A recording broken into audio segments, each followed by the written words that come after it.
వే gold trusted gold buyers మీరు తాకట్టు పెట్టిన బంగారాన్ని విడిపించి ఈ రోజు ఉన్న మార్కెట్ ధరకు కొనబడను.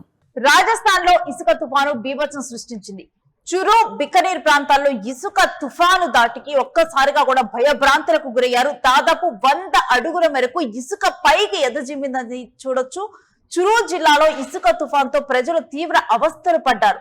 ఇసుక తుఫాన్తో పాటు ఇక భారీ వర్షం తోడైంది. భారీ ఈదురుగాళ్లతో ఇళ్లను ముంచెత్తింది ఇసుక తుఫాను కారణంగా తీవ్ర అవస్థలు పడుతూ జనాలు ఇళ్లకే పరిమితం అయిపోయారు. చూస్తూ ఉన్నాం కదా, మొత్తం కూడా ఇళ్ల మీద 100 అడుగుల ఎత్తులో ఇసుక మొత్తం కూడా ఏదో ఒక పొగ గనక వస్తున్నట్లుగా పూర్తిగా ఇసుక అసలు ఏమీ కనిపించటం లేదు. ఇక ఒక్కసారిగా జనాలు భయభ్రాంతులకు గురైపోయి ఇళ్లలో తలుపులు వేసుకొని ఇండ్లకే పరిమితమయ్యారు. దీంతో తీవ్ర ఆందోళనకు గురైపోయారు అక్కడ ఉన్నటువంటి స్థానికులు. ఇసుక గాలులతో ఉక్కిరి బిక్కిరి అయిపోయింది చురు ప్రాంతం. ఇందుకు సంబంధించినటువంటి వీడియోస్ సోషల్ మీడియాలో బయటకు వచ్చాయి. ఒక్కసారిగా కూడా ఈ వీడియోస్ వైరల్ గా మారాయి. అంటే ఇసుక తుఫాను ఇంత భయంకరంగా ఉంటుందా, ఇంత బీభత్సంగా ఉంటుందా? అసలు అక్కడ ఒక ఊరుందని దూరం నుంచి చూస్తే ఇసుక తుఫాను కమ్మేసిన అక్కడ ఒక ఊరుందని ఎవరూ గుర్తించరు. మొత్తం కూడా ఒక పొగ అల్లుకున్నట్లుగా కనిపిస్తుంది. అదంతా కూడా ఇసుక 100 అడుగులు అలా పైకెత్తి అలా పైన ఉండిపోయింది. 100 అడుగుల మేర ఇసుక తుఫానులో ఆ ఊరు చురు ప్రాంతం మొత్తం కూడా ఇసుక తుఫాను దాటిలో అయితే ఒక్కసారిగా భయాందోళనకు గురైపోయినటువంటి దృశ్యాలను మనం చూడొచ్చు.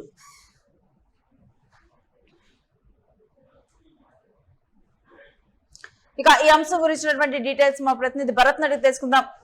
భరత్, చురు ప్రాంతంలో ఇసుక తుఫాను బీభత్సం సృష్టించింది. మొత్తం అసలు ఇల్లు ఏమీ కనిపించకుండా బయటే మూగజీవాలు ఉన్నాయి. ఇదంతా కూడా అంటే అక్కడ ఉన్నటువంటి జనాలు, మూగజీవాలు అందరూ కూడా ఈ ఇసుక తుఫానుకు భయభ్రాంతులకు గురైనట్టు తెలుస్తోంది. ఈ తుఫాను గురించినటువంటి డీటెయిల్స్ ఏంటి? ఇసుక తుఫాను బీభత్సం సృష్టించిందని చెప్పొచ్చు. మరి ముఖ్యంగా చిరు బికనీర్ అనేటటువంటి ప్రాంతాలకు సంబంధించినంత వరకు కూడా ఇసుక తుఫాను తీవ్ర గందరగోళం సృష్టించినటువంటి పరిస్థితి కనిపిస్తా ఉందని చెప్పొచ్చు. మరి ముఖ్యంగా 100 అడుగుల ఎత్తు వరకు కూడా ఈ తుఫాను ఇసుక పైకి చెలరేగినటువంటి పరిస్థితి కనిపిస్తా ఉంది.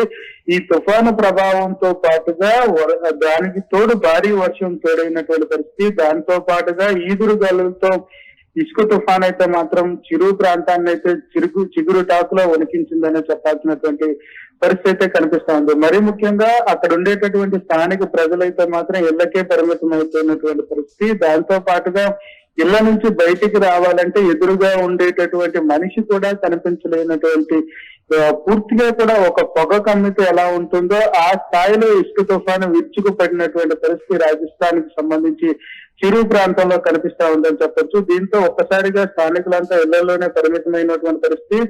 ఇసుక గాలులతో ఒక్కసారిగా కూడా ఎవరైతే చిన్నపిల్లలు గాని అక్కడ ఉండేటటువంటి వ్యక్తులు గాని ప్రజలంతా కూడా తీవ్ర అవస్థలు పడుతున్నటువంటి సిచ్యువేషన్ కనిపిస్తుంది. మరి ముఖ్యంగా ప్రజలతో పాటుగానే మూగజీవాలకు కూడా అల్లాడిపోయినటువంటి పరిస్థితి. ఇసుకతో పాటుగా ఒక్కసారిగా ఈదురుగాలతో కూడినటువంటి ఇసుక పైకి చెలరేగడంతో ఎక్కడా ఏమీ కనిపించలేనటువంటి పరిస్థితి. ఎదురుగా వచ్చేటటువంటి వాహనాల వాటి పక్కన పెడితే ఇళ్లల్లో ఉన్న వాళ్ళు బయటికి రావాలంటేనే భయపడిపోయే పరిస్థితి కనిపిస్తా ఉందంటే తుఫాను భీకర స్థితి ఏ స్థాయిలో ఉందో ఇట్టే అర్థం చేసుకోవాల్సినటువంటి సిచ్యువేషన్ అయితే కనిపిస్తా ఉంది. మరీ ముఖ్యంగా ఉదయం నుంచి కూడాను ఒక్కసారిగా ఎండ వాతావరణం గత వారం రోజుల నుంచి కూడా కొనసాగుతున్నటువంటి నేపథ్యం. ఈ నేపథ్యంలో భూమిలో ఉండేటటువంటి తేమంతా కూడా ఒక్కసారిగా ఎండిపోయినటువంటి పరిస్థితి. ఈ నేపథ్యంలోనే ఈదురుగాలులతో కూడినటువంటి వర్షం నమోదవడానికి ముందు ఈదురుగాలు వీచేటటువంటి పరిస్థితి ఉంటుంది. ఈదురుగాలులు దాటికి 100 అడుగుల మేర పైకి ఎగిరినటువంటి పరిస్థితి. అంటే ఈ నేపథ్యంలో ఏదైతే చుట్టుపక్కల ప్రాంతాల్లో దట్టమైన పొగ అలుముకుంటే ఎలా ఉంటుందో ఇసుక ఆ స్థాయిలో చిరు ప్రాంతం మొత్తాన్ని కూడా ఒలికించినటువంటి పరిస్థితి అయితే కనిపిస్తా ఉందని చెప్పొచ్చు. ఇళ్ల పైకప్పులే కాదు, ఇళ్ల లోపల కూడా పూర్తిగా కూడా ఇసుక ప్రవేశించేటటువంటి పరిస్థితి అయితే కనిపిస్తా ఉంది. మరీ ముఖ్యంగా అక్కడ ప్రజలనే వాళ్ళు ఎవరు కూడా బయటను తిరిగే పరిస్థితి లేదు. ఎందుకంటే ఇసుక రేణువులు ఒక్కసారిగా పైకి లెగడంతో పాటుగా కళ్ళల్లో, ముక్కులు, నోట్లో కూడా చేరిపోతూ తీవ్ర అస్వస్థతకు గురైనటువంటి పరిస్థితి అయితే కనిపిస్తా ఉంది. ప్రెసెంట్ చిరుని భీకరంగా కూడాను ఇసుక తుఫాను కమ్మేసినటువంటి పరిస్థితి. ప్రాంత వాసులంతా కూడా పూర్తిగా భయాందోళనకు గురవుతున్నటువంటి సిచ్యువేషన్ అయితే కనిపిస్తా ఉందని చెప్పొచ్చు. ఈ తుఫాను దాటితో ఒక్కసారిగా వర్షం పడుతున్నటువంటి నేపథ్యంలో కొంత ఉపశమనం కలిగే అవకాశం ఉందంటూ కూడా స్థానికులు వేచి చూస్తున్నటువంటి పరిస్థితి. కానీ ఈదురుగాలులు దాటికి ఇసుక ఇంకా పైకి ఎగురుతున్నటువంటి పరిస్థితి. 100 అడుగుల మేర పైకి ఇసుక పై జిమ్మిందంటే ఏ స్థాయిలో తుఫాను తీవ్రత ఉంది, భీకర గాలుల తీవ్రత ఏ స్థాయిలో ఉందో ఇట్టే అర్థం చేసుకోవచ్చు. సుమారుగా 70 నుంచి 80 కిలోమీటర్ల వేగంతో ఈదురుగాలు వీచినటువంటి పరిస్థితి. ఈ నేపథ్యంలోనే అక్కడ ఉండేటటువంటి ఇసుక రేణువులన్నీ కూడా ఈదురు గాలిలో కలిసిపోవడంతో పూర్తిగా కూడా అక్కడంతా కూడా ఇసుకమయంగా మారినటువంటి పరిస్థితి. అంటే పొగ ఎలా ఉంటుందో ఆ స్థాయిలో ఇసుక రేణువులు పైకి చెలరేగా అంటే గాలి తీవ్రత ఏ స్థాయిలో ఉందో ఇంత అర్థం చేసుకోవాల్సిన సిచ్యువేషన్ అయితే కనిపిస్తా ఉందని చెప్పొచ్చు. Thanks for the details Bharat. ఇక ప్రకృతి ఎంత ఆహ్లాదకరమైనదో అంతే ప్రళయకరమైనది.